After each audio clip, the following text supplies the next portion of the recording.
Hello everyone, what is up? Welcome back to the channel, and today we're going to go over 5 Pokemon, my top 5 Pokemon that survived Dexit.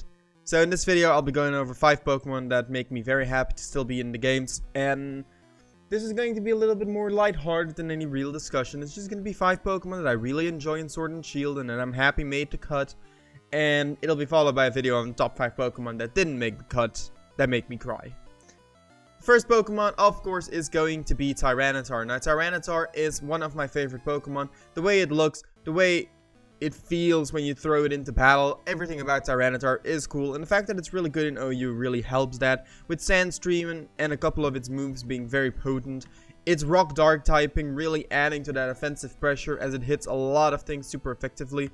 And then the fact of just how menacing Tyranitar looks. One of its abilities, Unnerve, even really expresses this, as opponents are too scared of Tyranitar to actually eat their berries. That gives you a good idea of what Tyranitar is meant to be. Now, Tyranitar also gets access to the move Dragon Dance, and that of course really helps Tyranitar, as that is exactly what Tyranitar wants to be doing. It wants to be boosting its mediocre speed and its decent attack, very decent attack, and that way, like, kind of snowball into an even stronger Pokemon. And with Dynamaxing, Tyranitar really became even stronger. Because now, not only can it just Dynamax and have even more powerful moves, it can also get rid of the accuracy issue with Rock Slide or Stone Edge, depending on which of the two you run. So Tyranitar really only became more powerful in this generation. The next Pokemon will be Toxapex. Now, a lot of people seem to be forgetting about Stall and bulky Pokemon in Sword and Shield, because Dynamaxing kind of makes it hard to run Stall or run bulky Pokemon. However, Toxapex is one of the few Pokemon that definitely stands out as being able to stall any opposing Pokemon. Of course, it's weak to Earthquake, which will always be a big issue for it, as it is Poison Water type or Water Poison type, one of the two. And that will always hold back Toxapex just a little bit, because that poison typing kind of ruins the Pokemon. But on the other hand, it makes Toxic always hit, and it makes sense for Toxapex given that its signature move is Baneful Bunker, and it has Toxic Spikes. So the typing definitely makes sense, and it has some benefits, like it walls fighting types, for example. But it is a fact that it makes Toxapex Earthquake weak, which is always bad for a bulky Pokemon, as bulky Pokemon tend to want to be able to wall that type of thing. Toxapex, however, also has the amazing ability Regenerator, which I'm a huge fan of, as most people know by now. And that definitely aids in Toxapex's longevity in the game. If it takes major damage, you can just swap it out or click recover. Toxapex definitely has enough options to remain in the game for quite a while. Not to mention, it actually looks really cute.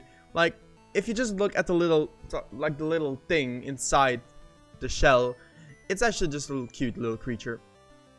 Yeah, I really love Toxapex's design. I think it's really well done. The next Pokemon I'm glad made the Dexit cut will be Shedinja. Now, a lot of people don't really think of Shedinja as a cool Pokemon. They just see it as that thing that has Wonder Guard. But Shedinja actually is a really cool Pokemon. It looks kind of funky, like being the shell of a Nincada that has evolved. And then you have the little angelic halo, well, the half halo above its head, the kind of mark that it died. It's a ghost type, obviously. So it is bug ghost type, obviously. I mean, that was kind of obvious by the explanation I just gave. But Shedinja also has Wonder Guard, as I said before, which means that any super effective move, anything that isn't super effective, will not affect Shedinja at all. So it won't take damage at all as long as it's not super effective damage.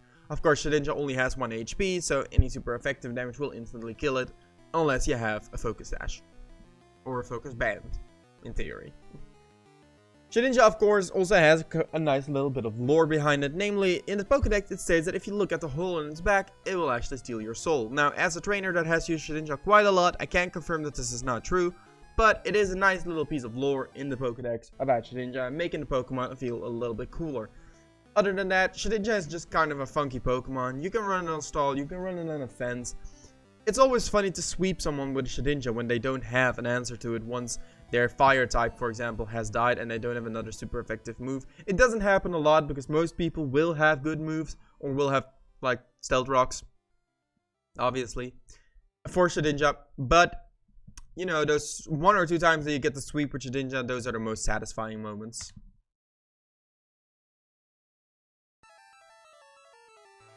On to the next slot, we have Hydragon. Now, Hydragon is one of the Pokemon that I am the most happy about. It is my number 2 most liked Pokemon that survived Dexit. And in general, its typing, Dark Dragon, is nice. You know, we've wanted a Dark Dragon for so long before Gen 5 came along, and then Hydragon came in, and it was exactly what we wanted. Dino and Swilus were both really good Pokemon, and very cool looking Pokemon, and then Hydragon kind of just finishes the line, having 3 heads and being even more powerful than its 2 predecessors. However, in Sword and Shield, Hydragon actually became even more of an amazing Pokemon. Now, as I said, Hydragon looks amazing, but in Gen 8 it also gets Nasty Plot, which means now Hydragon isn't just a Scarf Pokemon or a Specs Pokemon or a Live Orb Pokemon, but you can actually run a bulky Roost, Nasty Plot, Dark Pulse, and Dragon Pulse set on the Hydragon, and that will actually be a very viable set.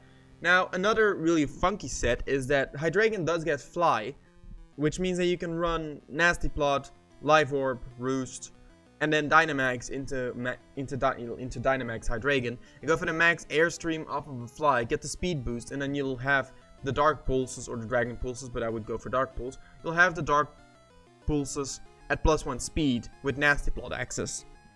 Of course, you can also drop Roost and go for a full offensive set, but then you don't have Roost. But yeah, Hydragon definitely got better in Gen 8. Really nice Pokemon if you ask me. A lot of sets you can run. You can also just go for full offensive with like Flash Cannon. Handle those fairies a little bit better with Max Steel Spike. So as a Dynamax Pokemon, Hydragon is definitely in the top half of Pokemon. And the last Pokemon, and my favorite Pokemon that survived Dexit, even though it technically didn't survive Dexit, it's kind of how you want to look at it. But my favorite Pokemon that survived Dexit is Cressola. So, you have a nice little picture of normal Cressola here, because Galarian Cressola is copyrighted. And you're getting strikes if you put it in a video, apparently. Now, Cressola, as you can see here, is one of my favorite Pokemon, and that's majorly due to the fact that it has Regenerator, but it's also due to the fact that I just kind of love the Coral Reef design, and Gen 8 really did a good job on the Galarian Cressola. Because Galarian Cressola, as I said, it technically didn't survive Dexit, because Cressola died and became a Galarian Cressola, a dead Coral Reef, that is Ghost type.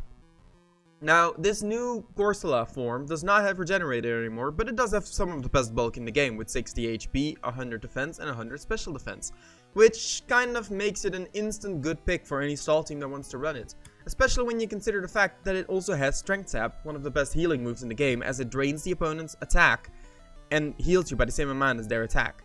For a Pokemon with only 60 HP, that's going to be a full heal quite a lot if you're up against a physical sweeper. Now, of course, Cressola does have some downsides, like if you're fighting a Dark type that has knockoff, it's going to not enjoy that, because its Eviolite is definitely one of the most important functions of the Pokemon, but other than that, Cressola definitely is my favorite Pokemon that survived Dexit. Thank you guys for watching. I hope you guys enjoyed the video. If you guys did, please leave a like and or subscribe. And until then, I'll see you guys next time with my video on the top 5 Pokemon that I am sad did not survive Dexit. Ciao.